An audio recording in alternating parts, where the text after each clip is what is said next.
What's up, baseball family? Welcome to the party. Really glad you're here if you're joining us. Sound off in the comments. Let me know you're here. Let me know who you are. Would love to chat as we go. Flying solo tonight, I am. Brad is off doing family things or whatever. Whatever it is. I'm being cryptic on purpose. He is off doing family things, and we are very excited for him to be doing that. So, hello, Brad. He's in Colorado. If you're in Colorado, maybe wish on the same star or something. All right. We're going to get into a couple of things that are, well, I like to get in the weeds on stuff. So we're going to get into the weeds, okay? First things first, I want to wish everyone a happy Juneteenth. For those of you who are celebrating, we are celebrating with you. I'm wearing my New York Black Yankees jersey today, and because of course it's New York, duh. But I got my New York Black Yankees jersey on today for this wonderful Juneteenth. And that's a tease, a little bit of a teaser, because we've got some Black history stuff we're going to get into on the show tonight. So, but first things first, if you know anything about the show, if you know us at all, you'll know that we absolutely love seeds. Sunflower seeds are one of our favorite things. And we reached out to Chinook Seedery and got ourselves a partnership with them. They are the best seeds ever. It's not even a question. It says it on the packaging. Let me get one that's not opened. I have my current one going, and my soon-to-be, my backup, my replacement is on deck, ready to go. Brad's flavor of choice is whichever one his hand touches when he reaches for them. I burned through an entire case worth of Parmesan and pepper is my favorite by far. But I've had to move on to Hatch chili. I could get into the next box of them for more Parm and pep, but I decided that's probably irresponsible. So I'm moving down through others, and right now I happen to be in a Hatch chili mood. So you can get your Chinook seeds at a discount, 10% off. Every order, doesn't matter the size of the order, doesn't matter how many times you order. 10% off your order at Chinook Seeds or ChinookSeedery.com. You can use code BTPod to get that discount. It does go to support the show as well. It supports you, it supports them. Incredible company, just terrific people, and they really are the best seeds ever. So head over to ChinookSeedery.com and use code BTPod for 10% off your order. All right, now that we've said that, which is really important, we're going to talk about the Tampa Bay Rays. The Tampa Bay Rays are in talks, this very serious talks, to sell the team. Now, there has been so much coming and going with the Rays. They're currently in George M. Steinbrenner Field in Tampa as a temporary landing spot because Hurricane Milton tore up the roof of the Tropicana. For those of you that might not know, they are homeless and renting from the Yankees right now. As such, they have tried to push for new deals to get a home ballpark either rebuilt and repaired at the Trop, which is in St. Pete. It's not even in Tampa. Or they're going to get an authorization from either St. Petersburg or the city of Tampa or question mark, to build a stadium elsewhere. All of those efforts have failed so far. All of them. Even public support at the state level and at the local level, specifically the local level, has all stalled, and we have heard nothing since then other than the Rays are going to be renters maybe for the next couple of years. The next thing we hear is right now, they're in talks to sell the team. Stu Sternberg, he purchased the franchise back in 2004 for $200 million. And it's currently, the Rays organization is currently valued at $1.7 billion with a B. And they are in talks with Jacksonville, Florida developer. He does new homes, new builds. His name is Patrick Zalupski, and he's got a team behind him as well. And they already have a letter of intent signed. This is far from a guarantee. It's not even a contract. We're not going to get excited about what that does mean, because all it means is that they can now, operate in good faith, I guess, and negotiate in good faith. This has gone far beyond the discovery period. Now, a couple things about the Rays. We talked about the stadium. That's a huge problem for them. But the Rays have been in the bottom 4 in attendance every year since 2011. That has a lot to do with the performance they put on the field sometimes. Not every time. Currently, they're doing great right now, against all odds and certainly every expectation.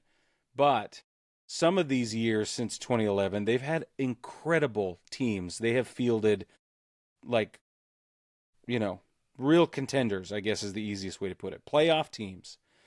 And they still rank in the bottom 4 in attendance every year. Part of that is location, that getting across the bridge into St. Pete is not always easy. They're pretty isolated, and everybody hates going there. The field, the stadium sucks. Everybody hates it. That's all I've ever heard. Now, I've not been there, but I've never heard a good thing about it.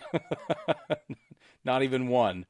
Other than if you're a Yankees fan and you have retired to Florida or are visiting Florida from New York, pretty happy to be able to get a seat to watch the Yankees come and play on the road, which is essentially just another home game like spring training. So those are the positives I've ever heard about the Trop. Everything else, not so good.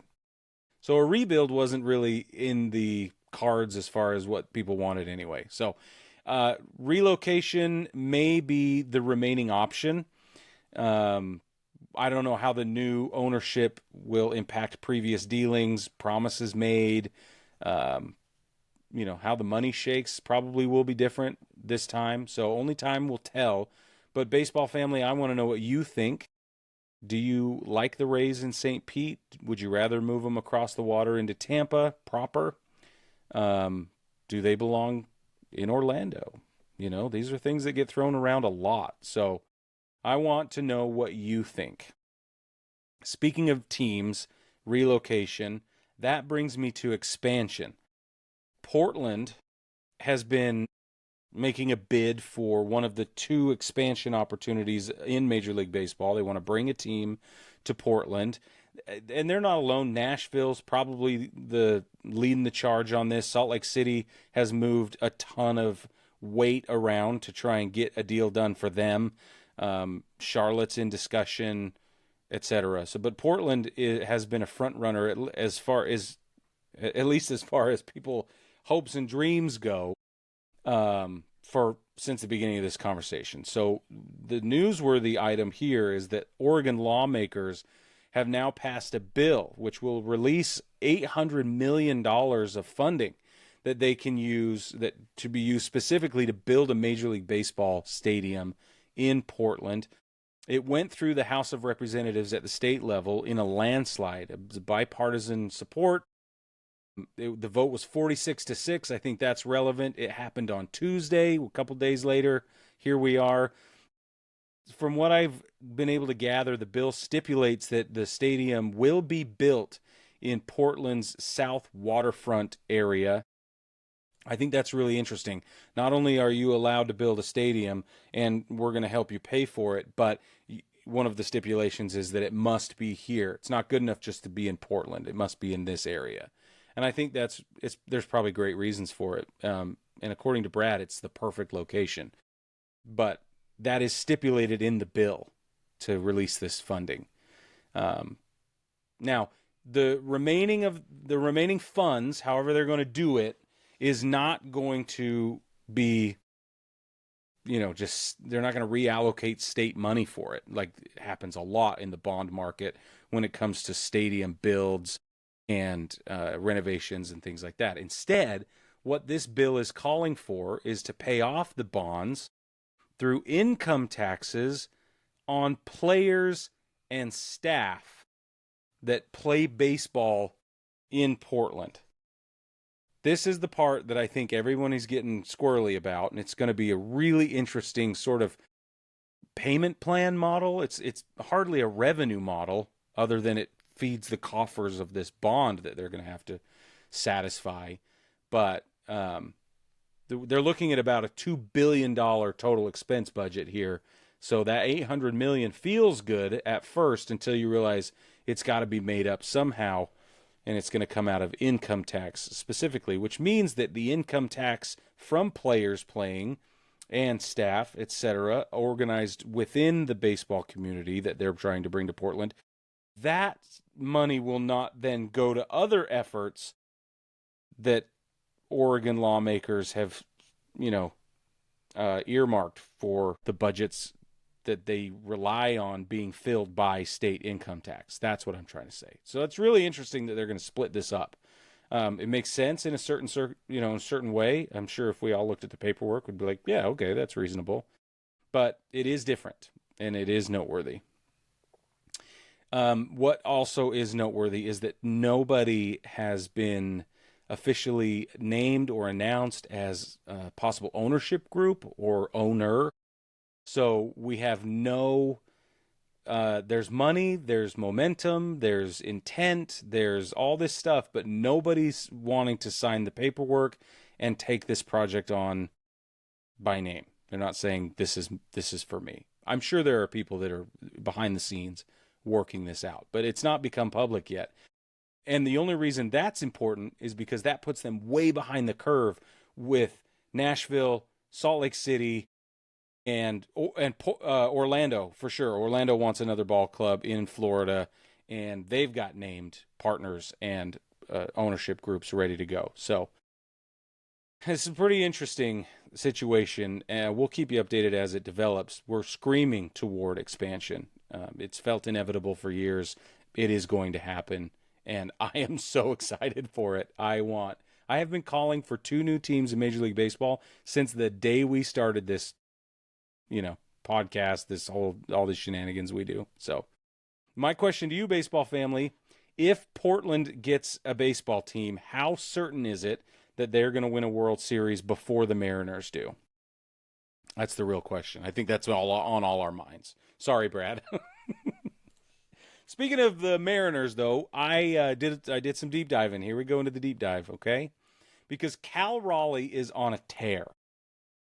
Cal Raleigh has hit 27 home runs this season already, and that leads all of Major League Baseball. Puts him one above Aaron Judge, who's got 26, just as far as name recognition goes. Everybody knows Aaron Judge. Everybody's watching Aaron Judge. But I don't think everybody's watching Cal Raleigh hit dingers, and they ought to be because he leads the league. He's got 27. But 27 dingers as of June 19th, that's exciting in any conversation. But when you realize that he's a catcher, it gets even better. When you realize he's a 28-year-old catcher, even better. He's a 28-year-old catcher in his 5th season. He's nearly midway through the 5th season of his career, and he plays basically every single day. It might even be every single day, because I think we're 73 games into the season or so, and he's played, I think, 73 games. I'd have to look it up. This puts him on pace. I did the math. I can do some math sometimes. This put him on pace for 60.75 home runs this season, should he continue at this trajectory, at this pace. Okay? It gets better. He's already number 73. I know that seems low, but hang in there with me. Remember, 28 years old, 5th season, not even over. He's number 73 on the all-time leaderboard for home run hitting catchers. He's not even just top 100, he's top 75. Okay? He's got a lot of career left ahead of him. So let's talk about what other guys' careers look like, okay? Salvi Perez, Kansas City, 14 seasons, okay? Number 9 on the all-time home run leaderboard, okay, for for catchers, 281, okay? Mike Piazza, just for the farthest extremity, Mike Piazza is number 1. He's got 427. It took him 16 seasons to amass that amount of home runs. So if Cal can push even past 40 this season, be amazing. And the reason it would be amazing is because he had 34 last season, which is his career high. And that's 20th all-time in single-season catcher leaderboards, right? So in 2020, let me just make that clear. In 2024, Cal Raleigh had 34 homers as a catcher, his primary position, his only position. And that is 20th all-time for single-season catcher in terms of home runs. So let's talk about single seasons, okay?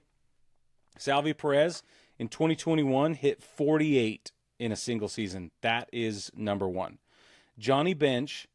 1970, he had 45 in a single season. Javi Lopez, 2003, he did it 43 times. He went out, took it out of the yard. In 1996, Todd Hundley hit 41.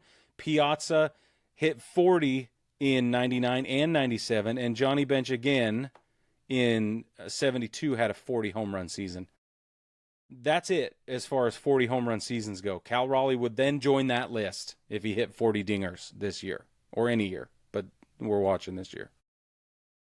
Again, he's already hit 34. Let's talk about all the guys who've ever hit 40 home run seasons in Major League history. Okay, we've got, I missed a couple. Here we go.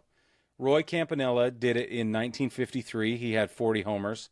It's only happened 8 times, and the 6 guys account for all of those 8 times. So Roy Campanella did it in 1953. Johnny Bench, 70 and 72, as I said. Hundley, 96. Piazza, 97 and 99, as I said. Javi Lopez in 03, and Salvi Perez in 2021. It's a short list.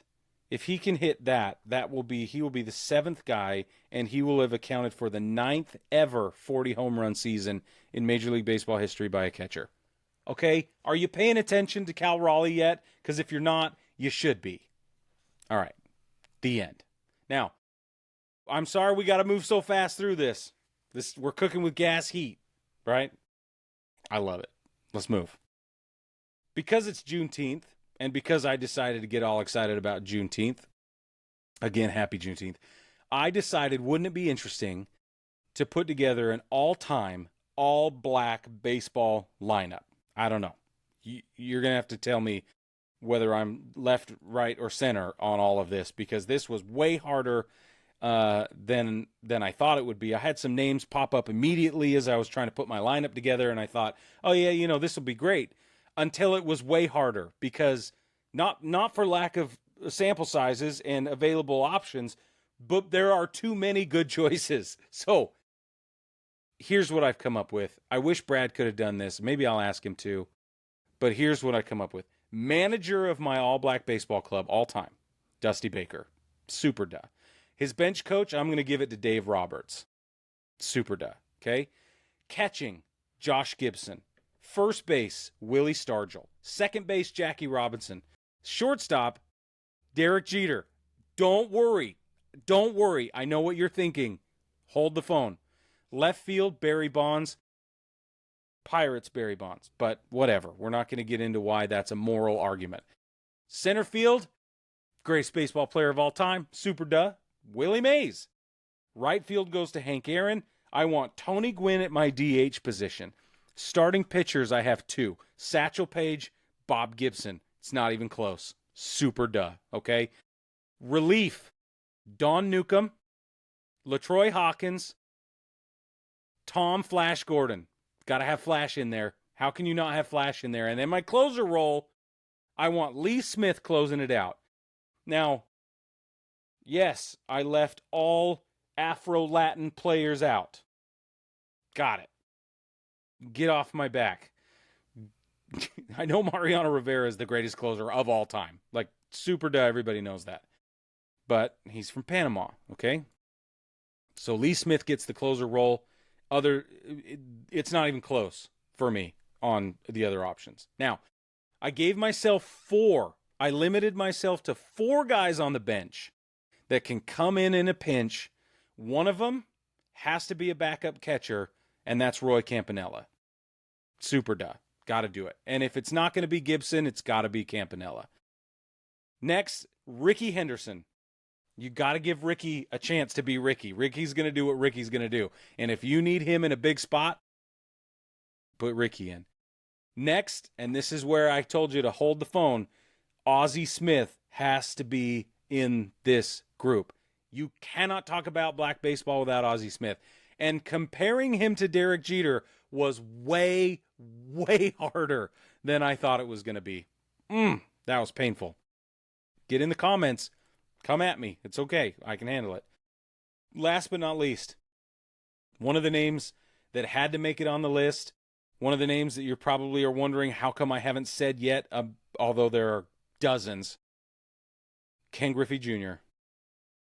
Griffey's got to be on this list, man. How do you do this without Griffey? So Ken Griffey Jr., he's coming in, okay? So that's my all-black baseball lineup, all time. Tell me what you think. I got to know. All right.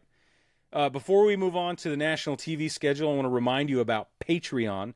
Patreon is the best way to support the show. It's the easiest way. It's the fastest way. So you can check out the big show every Tuesday.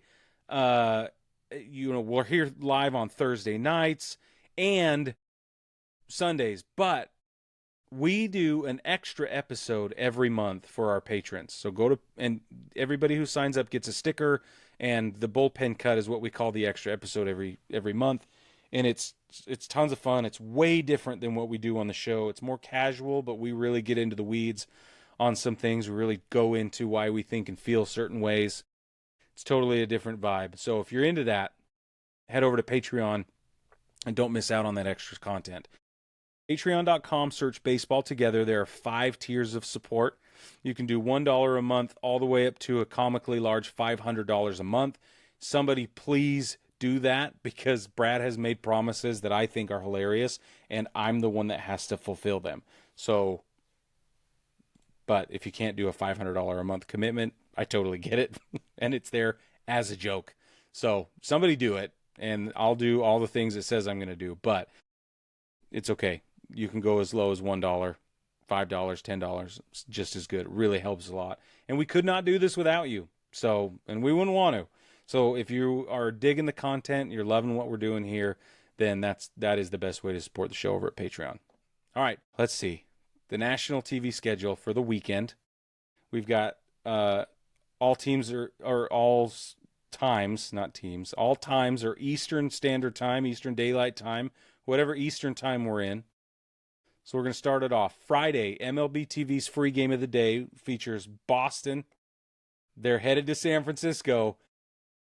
Rafi Devers pulled his glove out of the trash can, and his boys are coming back, and I cannot wait to see. This is going to be electric. If you're not watching Boston in San Francisco this weekend, then you have other priorities, I guess, which is fine, but they better be really good, because this is going to be crazy. So MLB TV's free game of the day, Boston at San Francisco. It's 10:15 p.m. on Friday.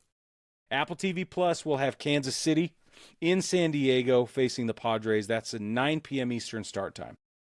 Moving to Saturday, couple of changes here. MLB TV's free game of the day, Baltimore will be in the Boogie Down facing the Yankees at 1:05 p.m. On FS1, Texas at Pittsburgh, 4:05 p.m. Now, Fox has your 7:15 p.m. games. Depending on your local listings, you'll either get to see the Mets at the Phillies, or you'll get to see Kansas City and San Diego. But nothing against those teams. But ESPN is showing the College World Series, Game 1 of the championship series. It's best of 3. That'll be Saturday the 21st. That's at 7 p.m. on ESPN. I don't know if you saw the LSU-Arkansas game, but, oh man, those errors at the end, I don't think I'll ever get over them. They were wild. So if you're into college baseball right now, it's a good time to be into college baseball right now. So that's, again, 7 p.m. ESPN Saturday. Moving on to Sunday, MLB TV free game is the White Sox will be playing Toronto. Roku's Wake Up in Baseball, Baltimore at New York. That's 11:35 a.m. start time. Now, this ESPN will have the Mets at the Phillies. That's 7 p.m. College World Series Game 2, which is a guaranteed game, is on ABC Sunday the 22nd. That's a 1:30 p.m. start time, if you care. Depending on how the series goes, it's a best of 3. They might have to play Monday as well, but might not. Coastal Carolina, they look really good.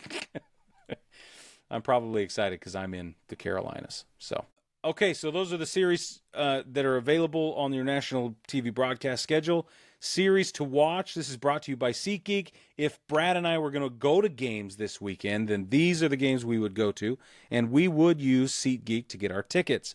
You can too by heading to SeatGeek.com and using code BaseballTogether. That'll save you $20 on your first order. So that's Baseball Together. It's one word at SeatGeek.com to get your tickets to the biggest games this weekend and anytime. SeatGeek, the official ticket marketplace of Major League Baseball. Brad, off doing family stuff like a crazy person. No, they're doing like a dress-up thing, like a costume party thing, and I saw his costume. It's like a murder mystery game or whatever. It's fabulous. It's so awesome. They look like they're going to be having way more fun than everybody else, and I am here for it. I'm happy for him. So, but Brad said because of that, if he gets to watch baseball this weekend, which he's going to sneak around trying to do, it will be Cubs Mariners, super duh, Tigers Rays, Mets Phils, Red Sox Giants. Those are the ones that he's excited to watch, probably scoreboard watch. For me, Orioles Yankees, duh, Yankees fan here. Red Sox Giants, I feel like I hyped that up sufficiently a moment ago. Mets Phils, super interesting NL East type stuff there. And then Tigers Rays, like the Tigers are great, but what's up with these Rays right now? It makes absolutely no sense that the Rays are performing at this high a level because they have been a disappointment. Ooh, can I say that? I can say that. We're here for that. Okay. So there you go. Those are the series we would watch. Last thing I want to bring you is Today in Baseball History. So Today in Baseball History, June 19th, and if I can pull it up, it's 1900. The Chicago Orphans pitcher Clark Griffin and Pirates pitcher Rube Waddell. They each pitched 13-inning shutouts. Waddell recorded 12 strikeouts, but his opponent, Clark Griffith, doubled in the bottom of the 14th. That drove in the only run of the contest, and that would have been really boring for all of our kids and really exciting for those of us that are dyed in the wool. We had a comment on YouTube ask if that was the same Clark Griffith that went on to be the owner of the Washington Senators, and then Griffith Stadium was named after. Yes, it's exactly the same person. That person's history as a player manager, full-time manager, and then as an investor and an interested owner, like a vested owner, and then full-time controlling partner in the organization. Like, that's a killer bio, killer story. We're probably going to do that up maybe this offseason or something. We get deeper into some history. But anyway, baseball family, I want to thank you for joining us. I'm going to cue the music like Brad wants me to because it's a good thing. And I'm really grateful that you were able to be here with me. I don't know why the music's not going, so we're just going to not worry about it. But thanks for joining us, as always. And don't forget, you can connect with us on all of the social media platforms. We're on Instagram, Facebook, TikTok, Threads, sometimes wherever else you want to get us. We probably are there.